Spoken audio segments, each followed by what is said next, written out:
Hope you're doing good. Micah back with another video. Back here to talk about the Samsung Galaxy Watch Ultra. Yes, let's first of all talk about the packaging. This is a 2-week review on this watch, just over 2 weeks, and I have to tell you guys, I have very much so been enjoying what Samsung has created with the Galaxy Watch. I think this design, although we know it has some heavy inspiration from Apple's Ultra Watch, I believe this is one of those stark, very extreme, either you love it or hate it situations. And for me, I love it. It grew on me really fast. The design itself, I think, looks really good. It reminds me of a G-Shock. It also reminds me of Panerai. Actually, it's funny hearing somebody in the comment section talking about Panerai being good watches on one of my previous watches. I don't really like Panerais like that though, which is funny because Panerais to me often feel a little lopsided because of how much just emphasis they put on the crown and the crown guard and all. So sometimes it feels a little lopsided. But with this watch, which also feels a little inspired by Panerai in my opinion, it feels much more tight in terms of its profile and design. The orange accenting I like, but I will say I wish they would have just went with silver accenting or black, something darker, so that way when pairing this with watch faces and bands, it would feel more complete from that perspective instead of multiple different colors, because as you see, the bezel itself is kind of more black or dark titanium. Then you have the titanium gray body, and then you have the orange accenting. Now for me, the reason why this also feels so much better and looks so much better and handles so much better on my 6¼ inch wrist is because I changed the bands out to the silver and black bracelets. And of course I have the links in the description box for you guys because I've thoroughly been enjoying these. And if I'm not blind, if I'm seeing correctly, the silver bracelet is a little wider than the black bracelet. So I also noticed that. It also feels like it fits a little bit better on the wrist, gives a little bit more play on the wrist, whereas the black is a little bit more snug. And for my wrist, I had to take out about 5 links to get this to match my wrist appropriately. And so that's what really helped me really enjoy this watch that much more, is changing that marine band out for the bracelets. Now I would like to get a Milanese loop band. I also would like to get or try the peak form band out from Samsung themselves, because I think that would be really cool, really fun to use, and that's something I may actually be interested in. The quick button here is also pretty nice. I like the quick button. It's unique, you know, just pressing it just opens up all your workouts, and there you go. You get to choose them. You can have your own custom multi-sport workouts if you wanted to. And of course you have the defaults you can select from. I just think this is a little bit harder watch to wear to track activities unless you're doing something on like a hiking basis or bike riding. And that's because of the size. Like, wanting to wear this while playing basketball is a little tough on the wrist. You know, wearing this on the wrist while doing workouts like push-ups and whatnot, it's a little big on the wrist, and you need that wrist flex action when you're doing push-ups. So again, it's an interesting watch from that perspective, size-wise, when you're talking about working out. But if you're talking about doing things that you don't have to really worry about your wrist like that as often, I think, yes, this has much more play in that way. And for those reasons, I am just overall enjoying the profile of this watch. You know, it is 47 millimeters in terms of the display, which is the same as the Galaxy Watch 7 and I believe the Galaxy Watch 6 Classic. And that's where it's kind of like it's just bigger than it needs to be. But again, once you find the right band for this watch, you're set. And so hardware-wise, I checked that box off. I've been enjoying it ever since. Software-wise, this is where it gets interesting, because you guys have kind of heard some of my complaints about the software, and that is because if I grab my phone now, so we go into the Galaxy Watch wearable app. The problem I was having was my watch faces kept disappearing on me. And it really was just like, it happened kind of sort of 2 times. So the first time it happened was when the watch died on me. And this is before the battery update. Before we got that battery update on last Monday, I had probably 15-20 watch faces customized, ready to go. And then when the watch died on me and it came back to life, all my watch faces were gone. And I couldn't even back up the watch to get them back. Now I will say I did not try to reset the watch. I just didn't I couldn't back up or restore the watch, I should say. I could not restore the watch, which was also kind of weird because I thought at least in times past with Galaxy watches, you could actually restore like on the spot, but I couldn't do that. And as a result, I lost all my watch faces. So if I pull this out, all these watch faces were gone. The update comes on Monday after I go back and basically recustomize and recreate maybe about 10 to 12 watch faces. Then you guys see me do the video last Monday on the battery update, and in real time you'll see that a lot of my watch faces down here towards the back end were jumbled up towards the back. Like all the ones I had created back here was all kind of weird and defaulted back to the basic look. And this was after the update. So now I'm like, yo, come on now. Like, what's going on, Samsung, in the software? Because I should not be having troubles with obtaining or maintaining whatever I have in storage on my Galaxy Watch Ultra. The funny thing is, that's the only thing that changed. My app screen didn't change. My tiles didn't change. My quick panel stuff didn't change. My settings didn't change. All the stuff in here stayed normal, stayed fresh, stayed fine. But when I ended up checking for my watch faces, all of that just went blank, went berserk.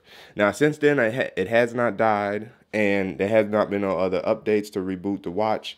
So for those reasons, I haven't had to worry about whether or not I've lost my watch faces. And I hope that I won't have to worry about that anymore. So it's just one of those situations where you definitely hope you don't have to worry about that on your watch as well. I did see somebody in the comments say they did find somebody else did experience that, and I hope that that got addressed and fixed for you, so that way you don't have to deal with that anymore as well.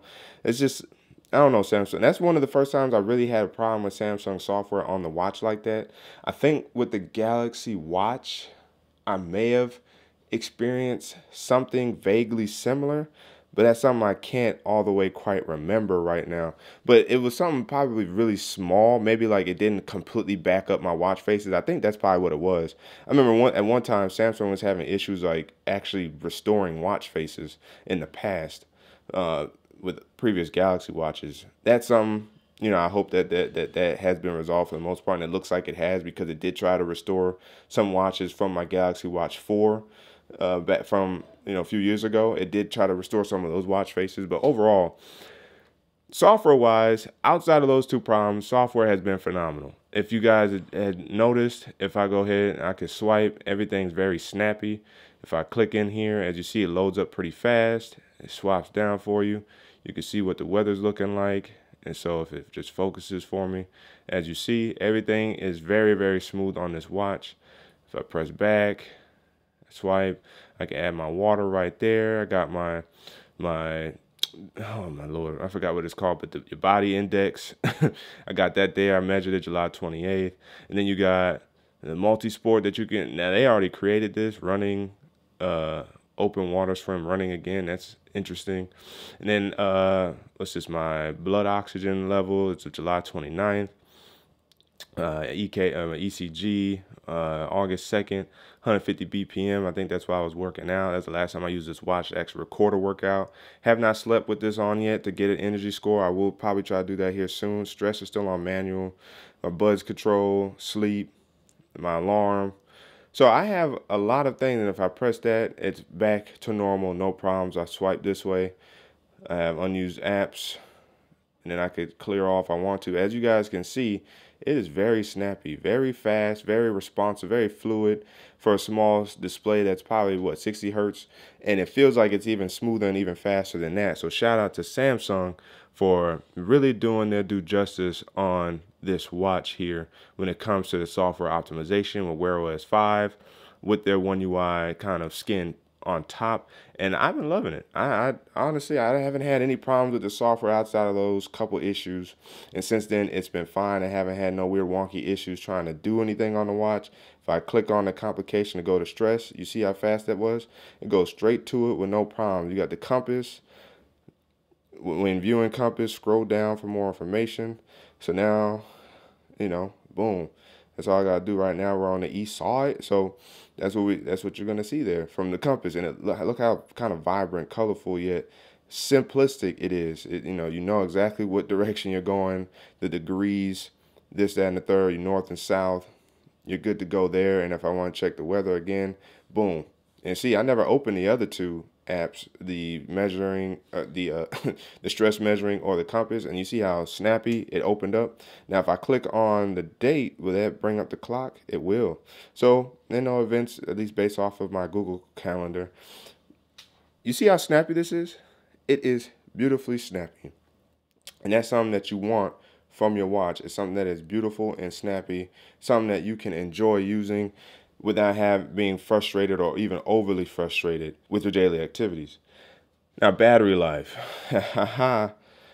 You see I have 61% left. It says 2 days, 6 hours left, which means this has been alive for a good period of time. Now, it's probably draining a little bit now because of this watch face, A, and B, it doesn't know the fact that it's on my wrist. So there might be a little bit of docking there on battery. But you see, I'm getting 3 days, 3.5 days on this, no problems. Considering I lost, 40%, maybe within a day, a day and a half. Because I can't remember if I had this on the charger yesterday or the night before. Maybe the night before. But either way, you guys see 2 days, 5 hours left, 60%, which means you're basically going to lose about 30% today and 30% tomorrow. Phenomenal battery life so far, and this is with always on display on. That's one of the features that I use. I think a watch should tell time all the time, and so for those reasons, always on display stays on, and I get great battery life. Now, if I wanted to really see if I could save battery, I could turn always on display off, and I probably would get another several hours of battery life out of this watch. And of course, who wouldn't want to do that, right? But for me, I find the battery life to be absolutely phenomenal the way it is now.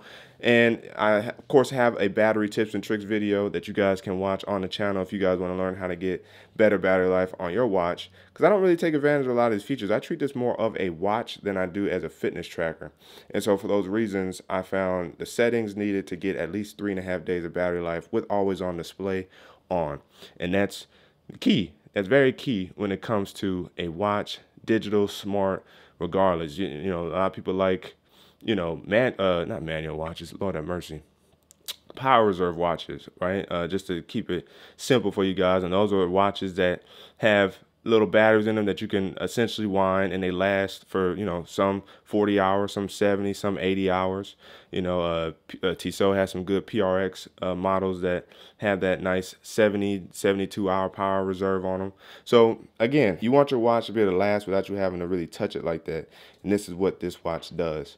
And so that's why I can check off the box on hardware, check off the box for the most part on software, check off the box on battery life. 2 weeks in so far, the watch is solid. I can recommend it to you. 2 weeks in. Now we'll see as we go on after a month of use, so on and so forth. But definitely after 2 weeks, despite the couple problems I had and that they have not popped up again, I can safely recommend this watch for you guys' personal use. Let me know down in the comment section below if you use a Galaxy Watch. Are you interested in the Galaxy Watch? Do you have an Apple Watch Ultra? Are you thinking about getting one? Comment section is open for discussion. Again, as always, you guys haven't already, make sure you ignite the like button, subscribe, channel notification bell. It's all free. That way it's for videos, so you and I can sit back, check, see what's cracking. And also, don't forget to hit that super things button down there by the like and dislike button, Cash App, PayPal, and check the channel out for all the videos available to you. That's the way to keep tech fresh and alive on the channel. So, Micah signing out, and until the next video, wait for it.